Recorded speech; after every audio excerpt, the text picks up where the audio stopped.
Offline classes to continue in Delhi schools, COVID protocols to be followed strictly. MBBS aspirants say the rules for special admission round are unfair. Indian higher educational institutions can now offer joint, dual or twinning programs in collaboration with foreign institutions. Calcutta High Court directs schools to follow interim order and not debar students over non-payment of fees. Skill India and DGT to conduct National Apprenticeship Mela 2022 at over 700 locations pan-India. IIM Vizag redesigns electives for Executive MBA program.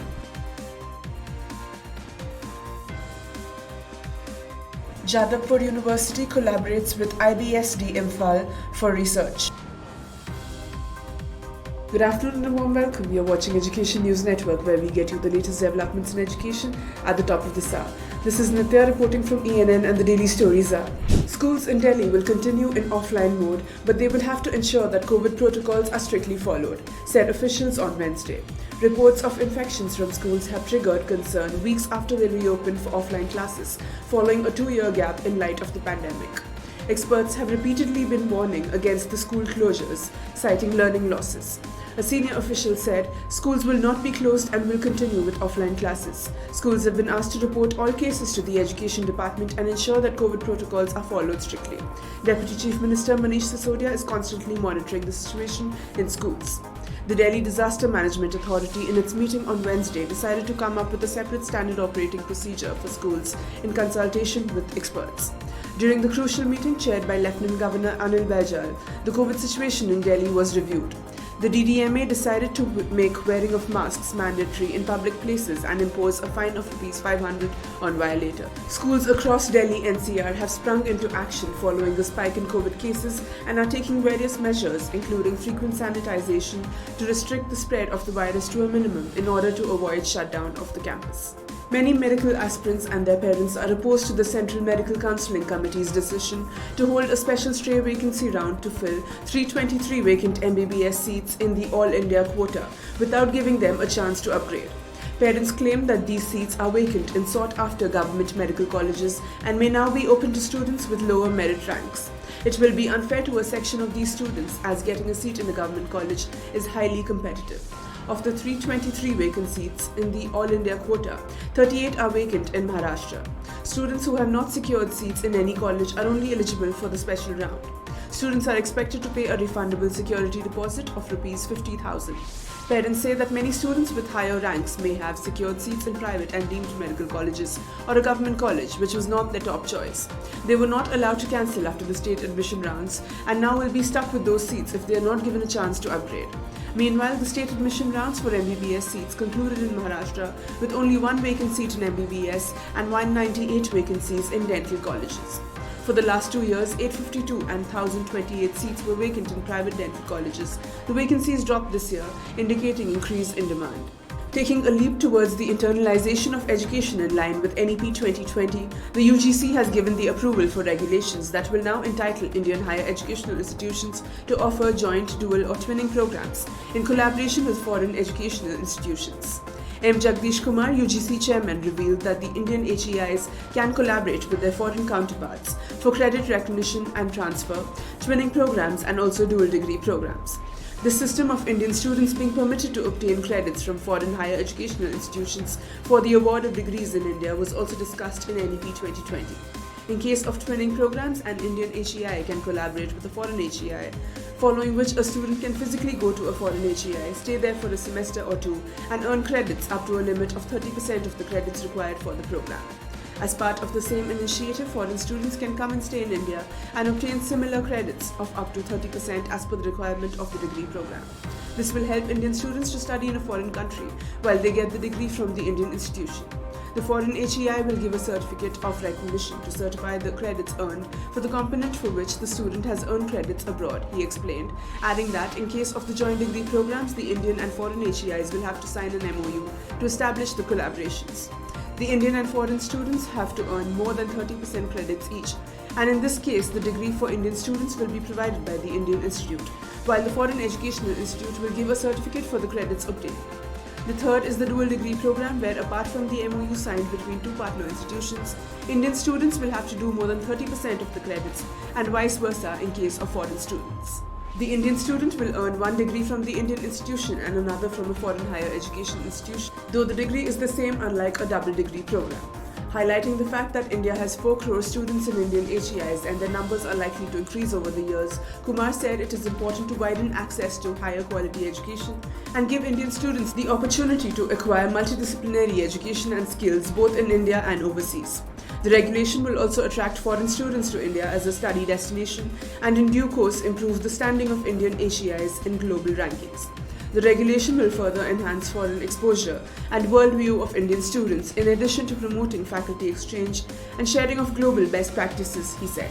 With parents objecting to some schools not following the Calcutta High Court's previous interim order, the court has asked all of the 145 schools covered in a PIL concerning fees to not deny promotion to higher classes or withhold their report cards until further orders are issued. Reiterating its previous direction, the High Court said that all students are going to be allowed to join higher classes in new sessions while normal educational facilities will be provided to them. A division bench comprising Justices I.P. Mukherjee and Maushami Bhattacharya said that G.D. Birla Centre for Education should not have issued a notice that read, "The school will reopen on Monday, 11th April for students who have cleared all dues." The bench further said that this notification prohibits students that disputed their school fee from joining their classes. The court directed G.D. Birla Centre for Education to withdraw the notice immediately and allow students to attend classes on their usual course, while asking all other schools to follow directions as well. The school's advocate put forth the argument that some guardians were submitting insignificant amounts, which were much lower in comparison to what they had paid in the previous academic session in lieu of the Calcutta High Court's interim orders, while insisting that their children be allowed to attend the school. The court also took note of claims made by a parents' body that many students have been debarred from enrolling in classes because their fees had not been paid. Calcutta High Court had previously instructed that in order to guarantee that schools do not face a lack of funds, it will appoint joint special officers to investigate the fee liability issue and reach a decision.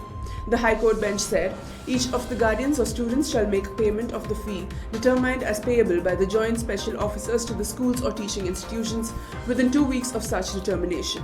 Skill India will be conducting an apprenticeship mela across the country on April 21st, 2022 in partnership with the Directorate General of Training, that is DGT.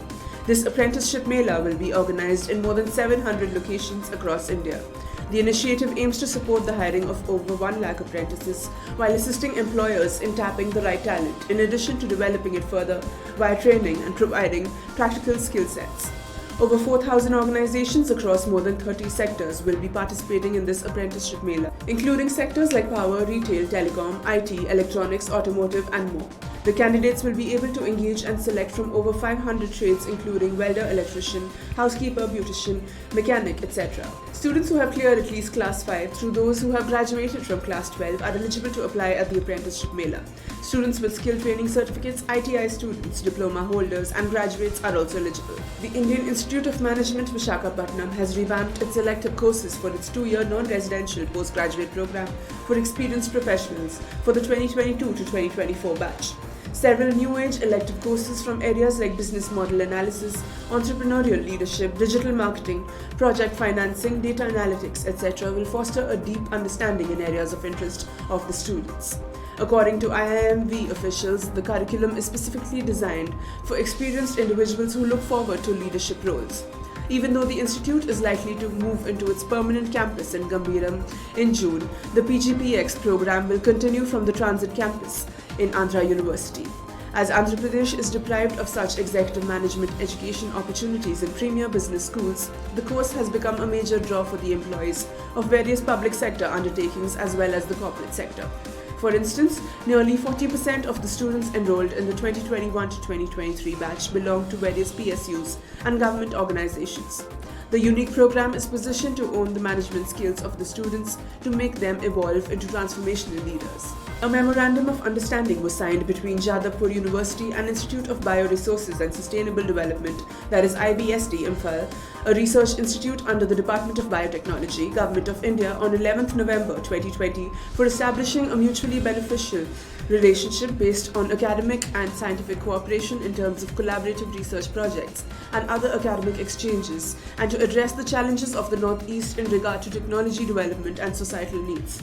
A special program was taken up by DBT for exploration and utilization of bioresources of the Himalayan region, and a mission mode program under Himalayan Bioresource Mission was initiated under this program.